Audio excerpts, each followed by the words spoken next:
Well, welcome everybody. This is Doc Sander and Lunch with Doc. This is our second episode, so I'm glad everybody's here. I think we have some really great content today that we'll be sharing. Three people who I have a tremendous amount of respect for are going to share their thoughts. All are professionals. They've seen a lot of things happen throughout their careers and three different areas. So I think this will really be helpful for some of you as you move forward in your careers. So just kind of give you a little background on our three panelists. I have Jeff Cupps, who actually spent way too long a time with me at VCU. Jeff's been the Chief Financial Officer for VCU for over 36 years and has worked with a lot of coaches in a lot of different areas. So we're glad to have Jeff. And then I have Brian Johnston with me, Dr. Brian Johnston, who actually runs our doctoral program in global sports leadership. But throughout the years, Dr. Johnston has been in charge of our sports medicine and athletic training program at ETSU, and now is Associate Athletic Director for Student Welfare, along with being the program director of our global sports leadership doctoral program. And then I also have with us Kay Lennon. Kay Lennon has worked for me or worked for us at ETSU, I guess the last 4 or 5 years as Associate Athletic Director for Compliance and Academic Support. Kay also now has Assistant Legal Counsel for the university title, but she was a very successful corporate attorney and decided to follow her passion and get back into college athletics. So that's kind of the panel that we have. And like I said, I have an incredible amount of respect for these people. They've done so much great work throughout their careers. They've helped tons of student athletes succeed. They've also been incredibly important support personnel for coaches, but I also know that they've seen a lot of really great coaches do great things, and then they've seen some coaches make some pretty serious mistakes. So Jeff, let's start with you. You and I go back a long, long way, and we've seen a lot of things change at VCU over the years, but I think you've dealt with an incredible amount of coaches. Can you just kind of share a couple thoughts that you have about things that coaches have done that have really been good, and some things that head coaches that they've done that you thought really hurt their ability to succeed? Sure, Dick, thanks. Thinking about this message, I wanted to let people know that at VCU, often we are put in a position when we hire coaches to either go with a first-time head coach or a assistant at maybe a major institution.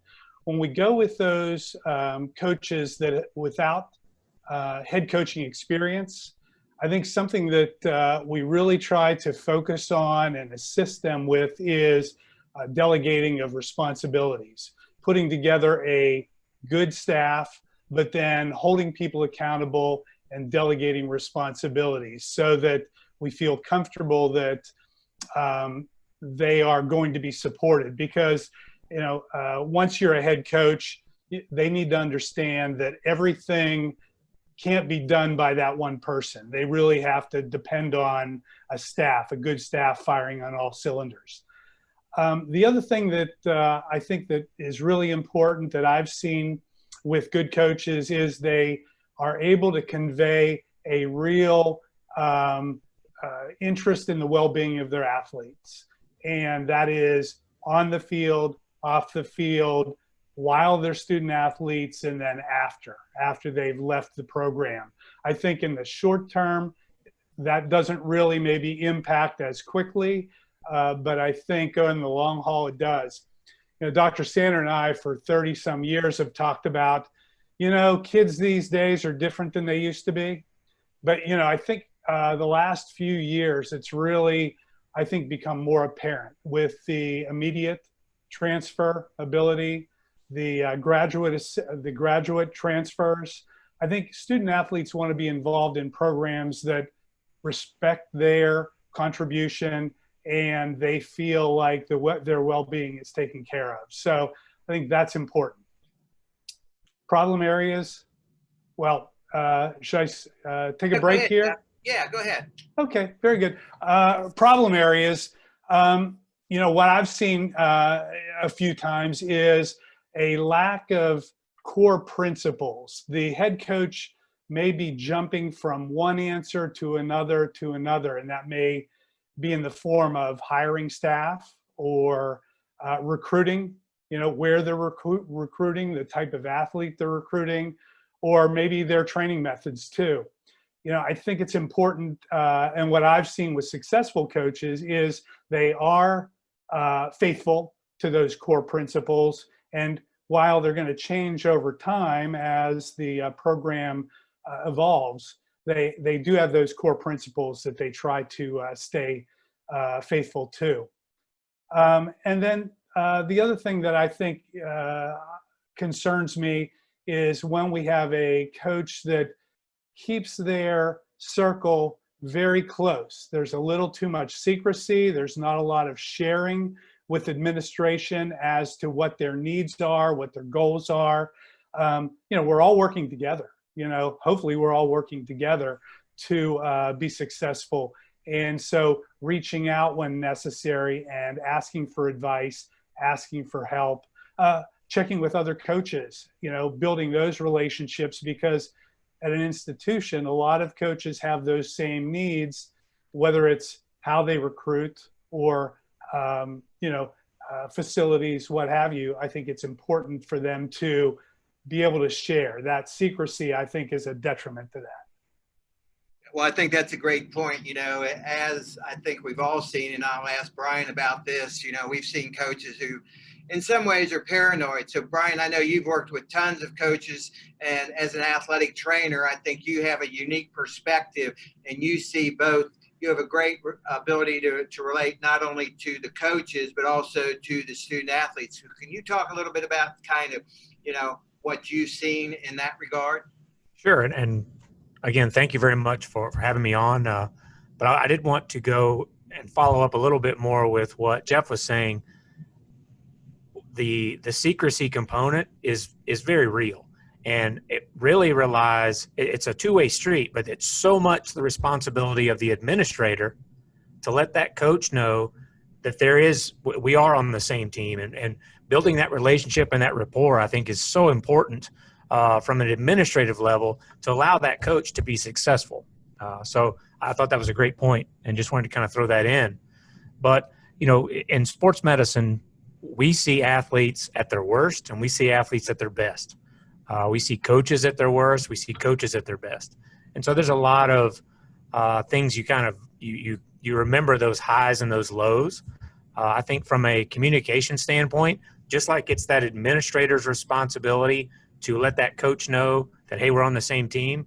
I think as from a coach, you have that same responsibility. You have that responsibility to allow your student athlete to know what's going on. You have that responsibility to let the student athlete know you're going to make mistakes. Well, let's not make the same ones. Let's keep going.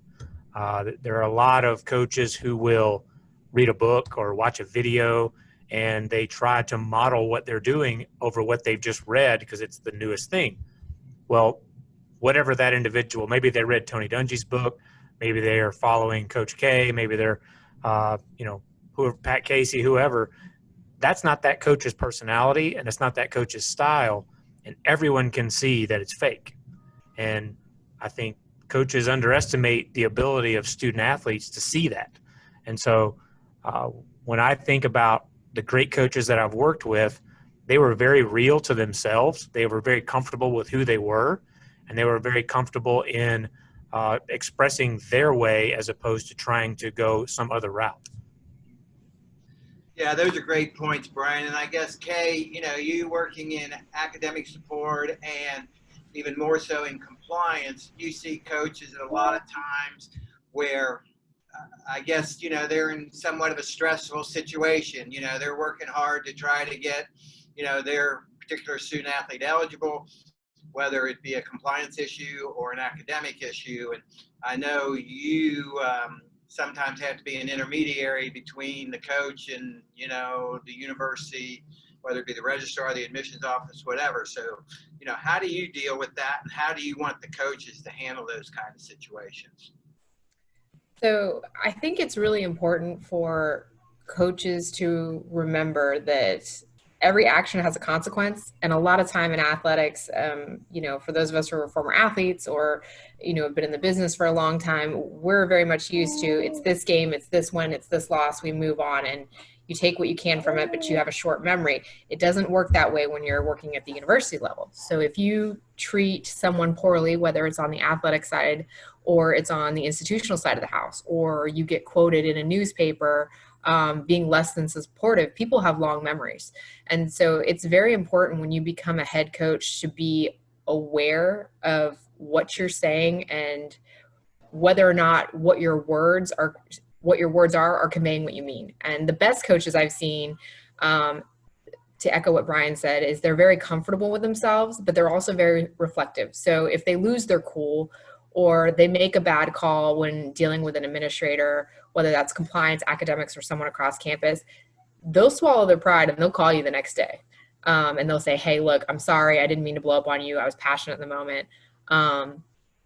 I think it's really important to, and again, this is going back to what Brian and Jeff said, to be very honest because we're all on the same team. So for some reason, there is this concept that there's always got to be, well, we have to get the next best edge. And maybe we don't want to give all the information because if we give all the information, someone's going to be less likely to file a waiver or to help a kid academically. So we're going to hold back a little bit of the information. For us in support services to be able to do our jobs, we need to know everything. Because that's the best way we can support you.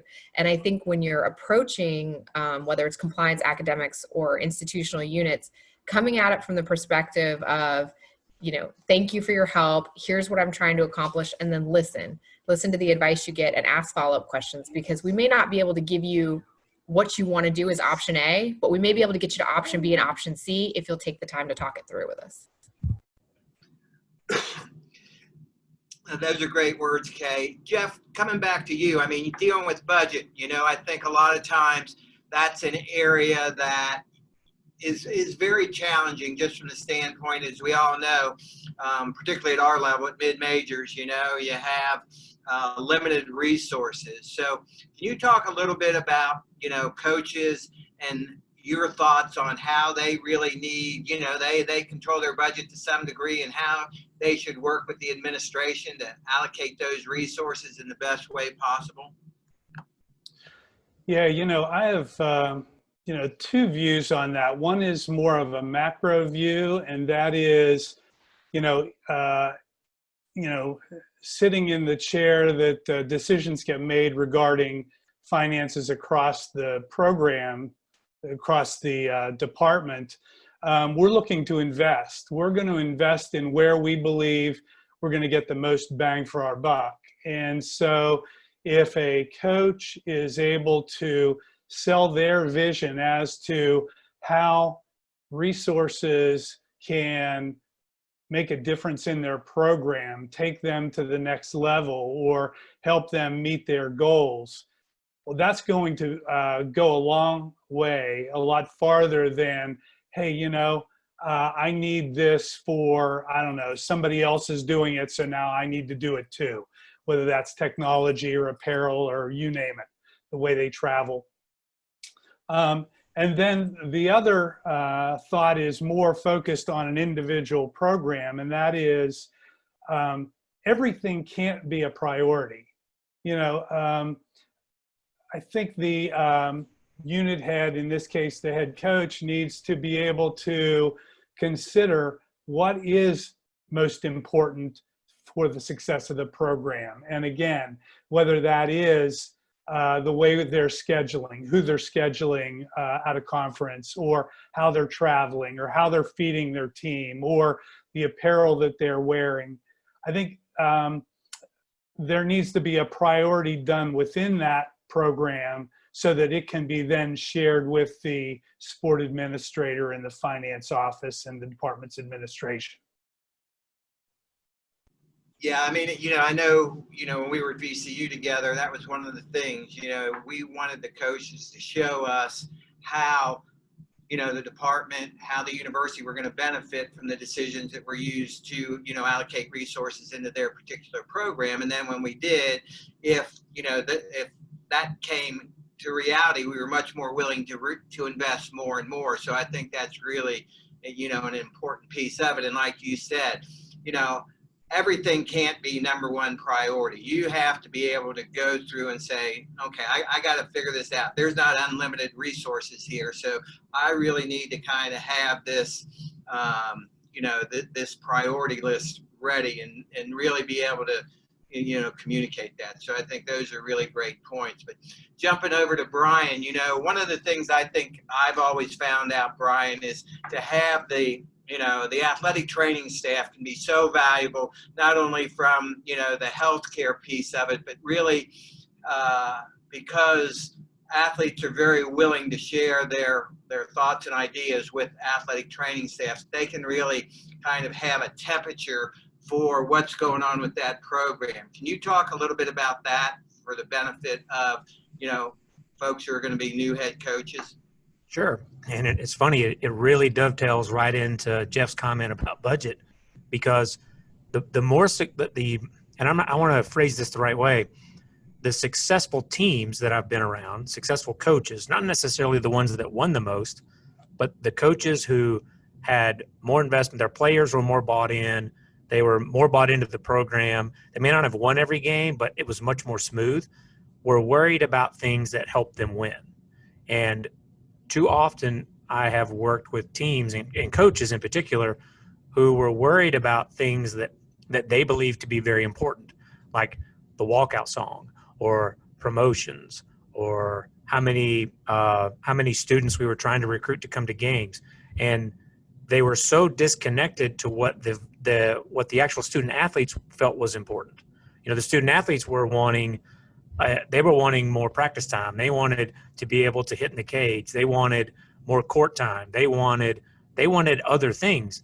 And I think when coaches are so blind to what the actual true needs of the students are, that's when that really divide starts.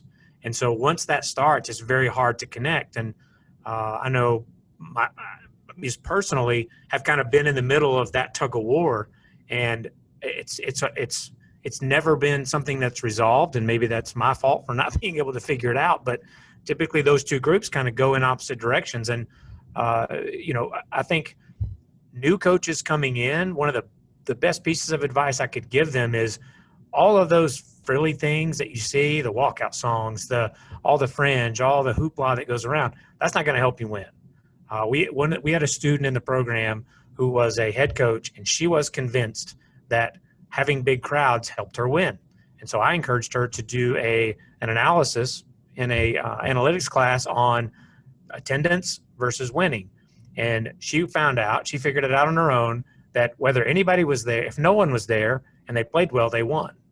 And if there was 1 million people there and they played poorly, they lost. And while that seems like it's a pretty easy concept, I think coaches get so wrapped up in, I've got to have these people here, I've got to have this, and we're not getting that.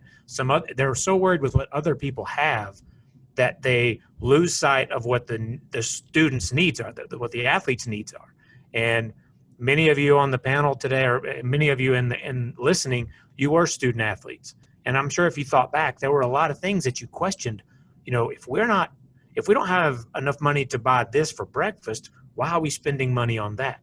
And so I think, it's interesting that you asked this after the budget question, because a lot of that does tie in together. Like you and I talk about, coaches really need to figure out what are those most important things. Like Jeff said, and you said, those priorities. You can drive yourself crazy looking at all these little things that have very minimal impact on success, and I think that's a critical point, because, you can get so carried away and so focused on,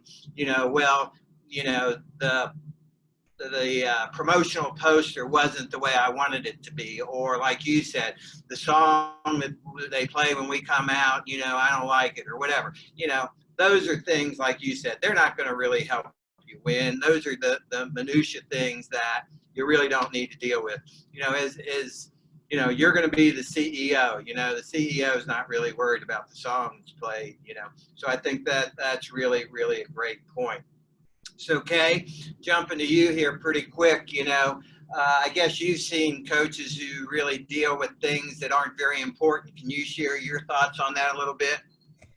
Absolutely. Yeah, I think as the head coach, or at least when you're making the shift from assistant coach to head coach, is realizing that you are making the shift from assistant coach to head coach. So I have had coaches come down into either the compliance office or the academics office and blow up on an issue that we have no control over.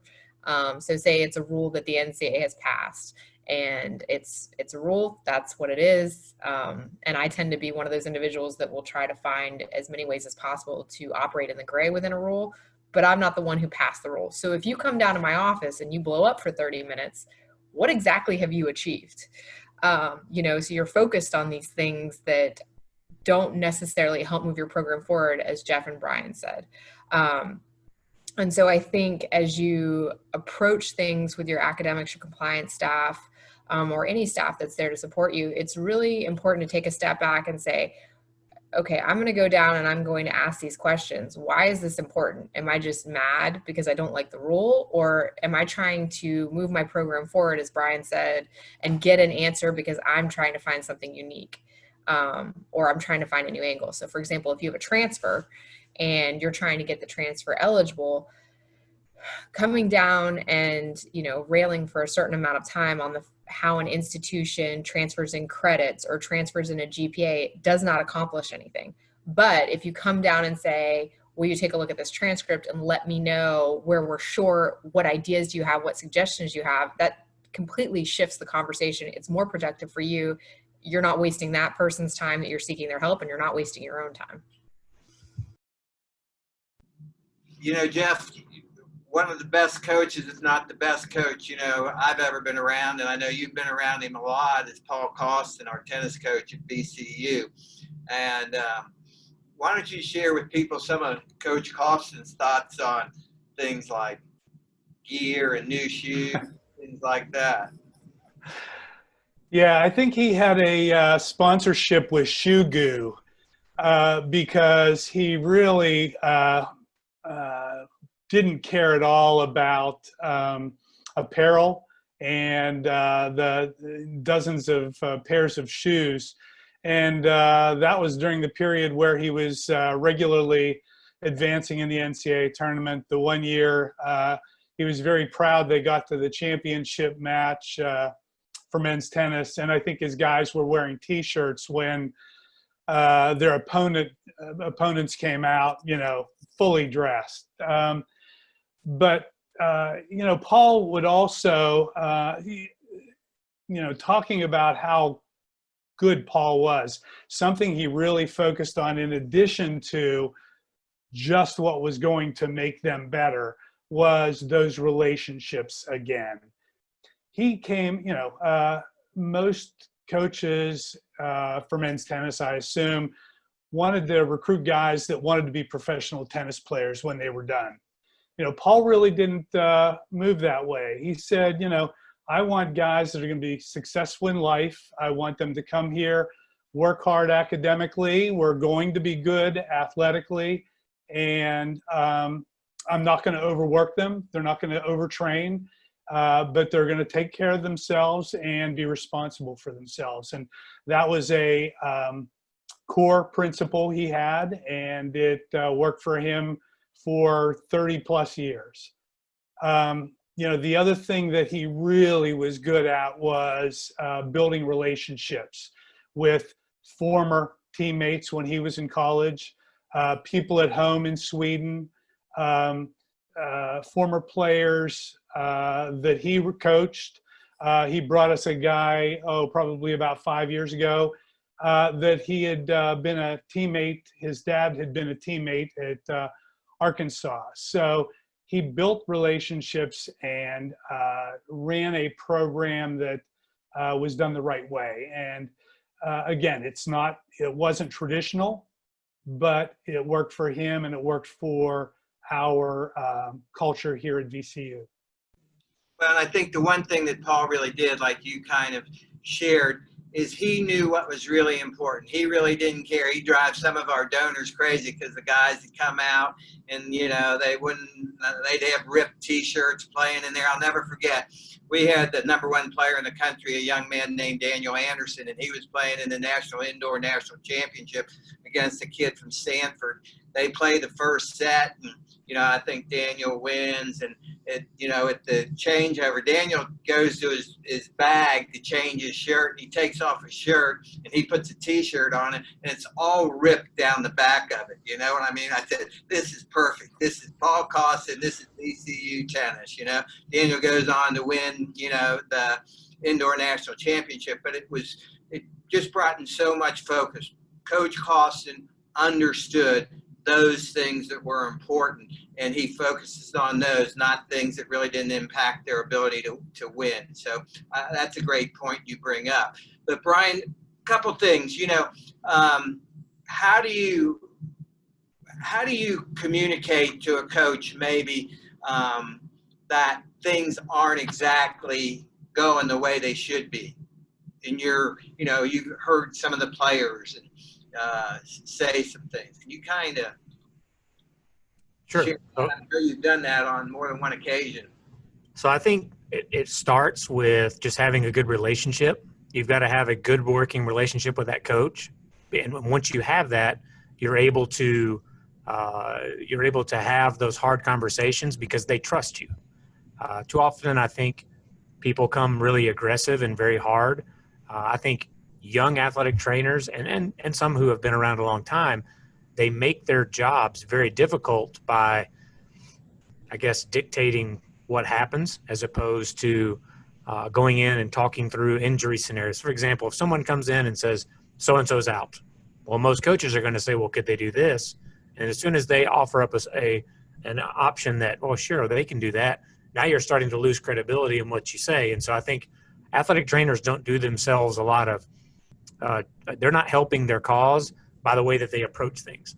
And so I think when you're able to establish that relationship and talk to that coach, when those times come up when you need to have that hard conversation, you go in and basically just say, hey, I'm hearing this. And coaches are going to say, well, who's hearing this? Who's telling you this? And I think it's your role to be, you've got to honor that relationship and that, I guess, anonymity there for that kid. But, sometimes it's a matter of bringing things to light. And as Kay mentioned earlier, sometimes it doesn't go well initially, but then after a day or two of sinking in, usually they come back and they're like, you know what, you probably have a point there. You may be onto something. What else can you tell me? And so, I typically expect things to go horribly wrong because there's an emotional response early on.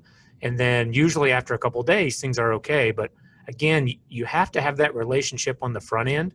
And I think that goes from any coach to a student athlete, coach to a supervisor, administrator to coach. You've got to have that relationship on the front end to be able to have those hard conversations. I think, not knowing anyone in the room right now, it'd be very difficult for me to walk up and tell you something, just because who am I? I mean, why in the world would you believe me, kind of thing. So that's, Brian, I got Kevin Jewell asked this question for you. How do you balance focusing on the basketball side of things versus fan engagement? For example, when some of those things may be written into the contract or tied to potential advances in the budget. Yes, it's funny. We've been kind of going back and forth because I wanted to clarify to make sure, some people have a lot of bonuses written in, like if we have increase in ticket sales or promotions. And, if it was that situation, I would say, you basically are leveraging your salary based on your ability to increase something. And that's tough. That can be tough. But when you get into a situation where maybe the basketball budget, for example, could increase if we have an increase in fans or ticket sales, there's two ways to look at it. One way is, okay, win games, because if you win, people will show up. But the other way to look at it is don't sign the contract unless you have the staff to do the things that are going to be able to accomplish those goals. For example, if the basketball budget's going to get 50% of ticket revenue after they reach a certain amount, well, that's fine as long as you have people who are going to help help promote that. Who's going to try to get those people in? Because if I'm the AD and I'm asking the coach to do those two jobs, maybe you're going to pay two different salaries. So it's very difficult, and it's hard if you're at a smaller school. But I think it's just as important to make sure that before you sign that contract that you have those people in place, or a commitment to put them in place. That's great. That's great thought, Brian. Let me ask Cliff Warren, who Cliff and I go back a long way from when he was at Georgia Tech and then successful coach there at Jacksonville. Now he's back in Atlanta at Georgia State. But Cliff's got the question, I guess to Kay, how much time do you spend getting to know assistant coaches on your campus? Kay, what would be the answer to that for you? I typically deal with most of the assistant coaches because the assistant coaches very often have either been tasked with recruiting or potentially academics. It depends on how each head coach structures their program. And so if they have a general compliance question, everybody has my cell phone number. They can text or call me anytime they like. But the assistant coaches, in my experience, are often the ones coming to ask questions in academics and compliance. I will say that the most successful head coaches that I've seen, they will build a relationship with their head of compliance and their head of academics so that they know they can call anytime. But if they're truly developing their assistant coaches, they will say, Assistant Coach A, you're in charge with academics. My expectation is that you meet with the head of academics every week, and then you're going to brief me. And if there's a problem, it's your responsibility to give me a heads up. If I need to be in meetings, let me know. Same thing with compliance, whether they assign it out by, recruiting versus eligibility. The best head coaches are really investing in their assistant coaches, giving them a piece, and they'll allow the assistant coach to develop the relationship with the internal side of the house. I can't speak to sports medicine as far as I would guess most head coaches develop the relationship with the athletic trainers. I'll defer to Brian on that. But I think if you're going to develop your staff and also if you're going to maximize your time, kind of delegating that out allows you to let the assistant coaches build the relationships with people on the internal side of the house. Yeah, I would agree. The situation with assistant coaches for me, I have just as strong relationship with the assistant coaches as I do with the head coaches, because what happens is those are the people who are getting there first at practice. If we're going to practice at 6 a.m., those assistants are there at 5 a.m. Well, I'm there at 5 a.m. or earlier. And so we start to develop that relationship, and we kind of give each other a heads up and, hey, we're changing practice, or we're not changing practice, or, hey, this individual is going to be limited. He's in your position group. Let's start talking about it. Whether it's football, baseball, basketball, softball, it doesn't matter. The assistant coach relationship is as critical, or maybe even more, because, again, they're so involved in so many moving parts, whether it's travel, day-to-day practice schedule, operations, that kind of thing. And honestly, they're the ones who are directly dealing with compliance and directly dealing with academics, because most of the time the head coach is doing other things. I'm going to jump in and add one more thing. I think as you move through your career, finding either whether it's an athletic trainer, an academics or compliance person that you're comfortable with is really important, because at some point you're going to get down the road and you're going to have a question.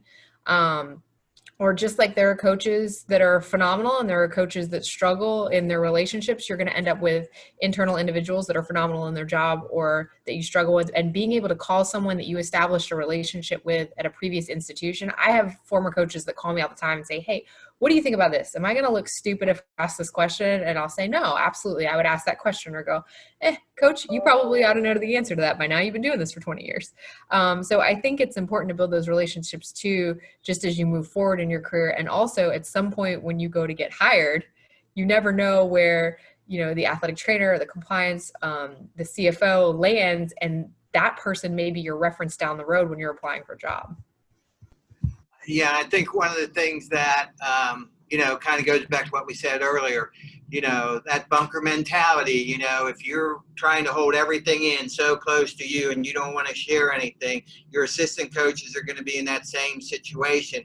And you almost, I mean, it's really almost destructive and counterproductive to be that way. But I've seen a lot of coaches fail because they just weren't willing to build those relationships, like Kay said and Brian said, and I think Jeff actually brought that point up earlier. I've got a question for Jeff from Raheem Mapp.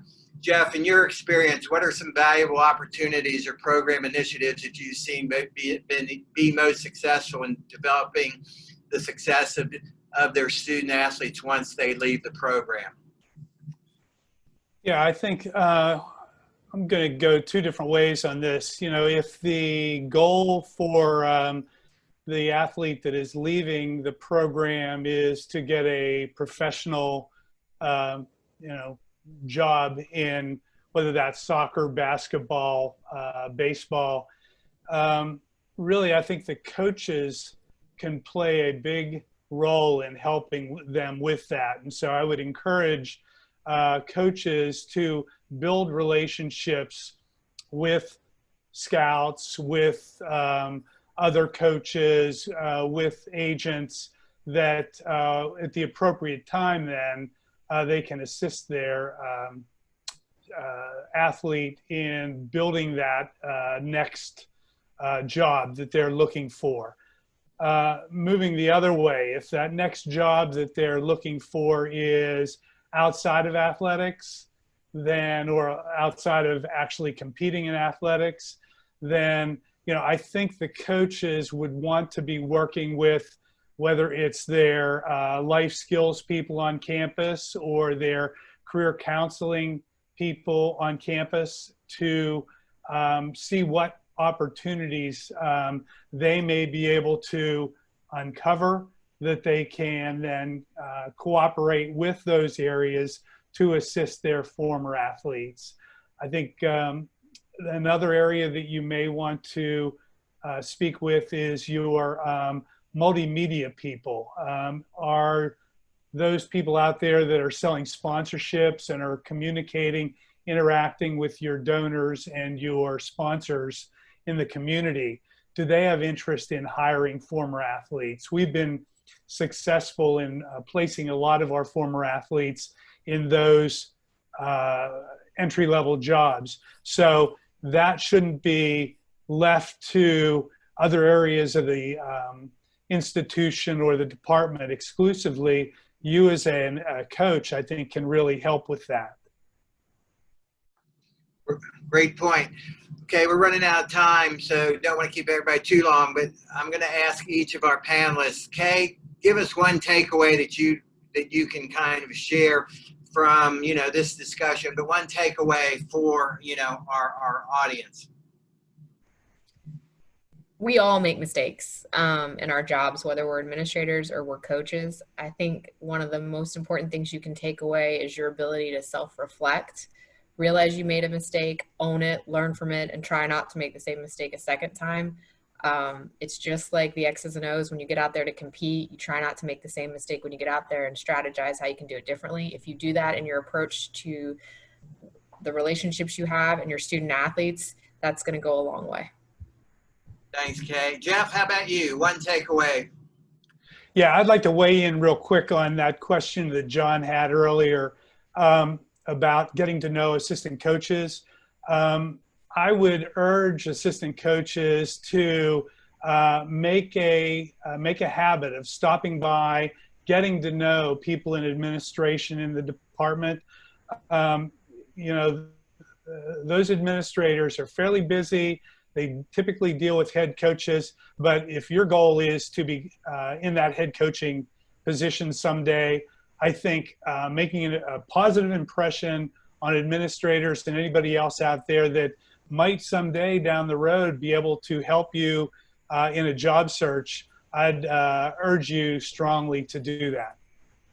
I think that's a great point. Show interest. You know what I mean? Show interest in that individual and learn from them, because, if you want to be a head coach, you're going to be dealing with those folks. And then finally, Brian, can you kind of sum it up with one thought?